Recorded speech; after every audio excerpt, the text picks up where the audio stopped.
halmashauri ya wilaya ya Bagamoyo mkoani Pwani katika kutekeleza agizo la Rais Dr. Samia Suluhu Hassan la kutunza na kuhifadhi mazingira, ambapo imefanikiwa kupanda miti zaidi ya 500 katika eneo la mnada wa mbuzi na ng'ombe uliopo katika kata ya Zinga kwa Mtoro, lengo nikiwa kuweza kurudisha uoto wa asili uliopotea pamoja na kupambana na wimbi la ukataji wa miti ovyo ambao husababisha hali ya ukame. Hii ni GNTV, mimi ni Gideon Mtani. Sisi leo kama serikali tumeamua kuchagua eneo hili kuja kulirejeshea uhai na matumaini ili wanazinga waendelee kuvuta hewa safi na sio kukaa katika mazingira ya ukame kama ambavyo eneo letu linaonekana siku ya leo.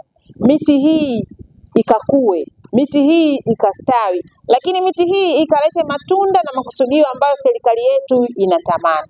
Tuna jukumu la kupanda miti, tumepewa jukumu la milioni 1,500,000. So far kwenye halmashauri yetu ya Bagamoyo tumefikia kwenye 700,000. Sio takwimu nzuri. Tunaelekea mwisho wa mwaka wa fedha. Tuna miezi 2 tu. Kwa hiyo walimu ambao mpo hapa, wakuu wa idara ambao mpo hapa, ambao mnasimamia shule zetu, ambao mnasimamia taasisi zetu, wakuu wa taasisi mbalimbali, tukatoe chachu na hamasa kwa watumishi wetu, kwa watu ambao tunawasimamia kwenye mazingira ambayo yanatuzunguka, twende tukapande miti ili tufikie hili lengo la milioni 1,500,000. Lakini ikiwezekana tufike zaidi, kwa sababu kila mmoja anatambua faida ya upandaji miti katika mazingira yetu. Katika halmashauri yetu ya wilaya ya Bagamoyo kwa mwaka 2023-24 tulifanikiwa kupanda miti milioni 1,332,901 kwa kushirikiana halmashauri pamoja na wadau wetu TFS na mashirika mengine kama TATEDO na mengineyo. Kwa mwaka huu tunaoenda sasa tumeshapanda miti 793,473 ukiondoa ya leo. Kwa hiyo tukiongeza hii ya leo miti 500, kwa hiyo tunakuwa tumevuka kidogo.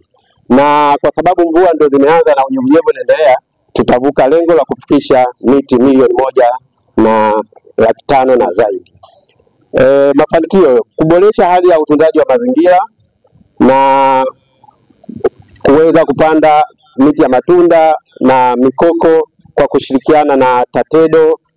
Kuna shirika linaloitwa Good-All, kuna benki ya Standard na vikundi mbalimbali vya mazingira pamoja na NGOs pamoja na vikundi vya BMU.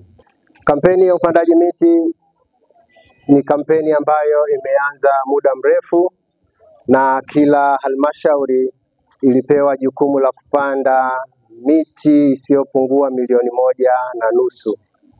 Kama taarifa ilivyosomwa hapa, kwa mwaka jana hatukuweza kufikia lengo, lakini tulipanda miche milioni 1.3 na mwaka huu tuko kwenye 700,000.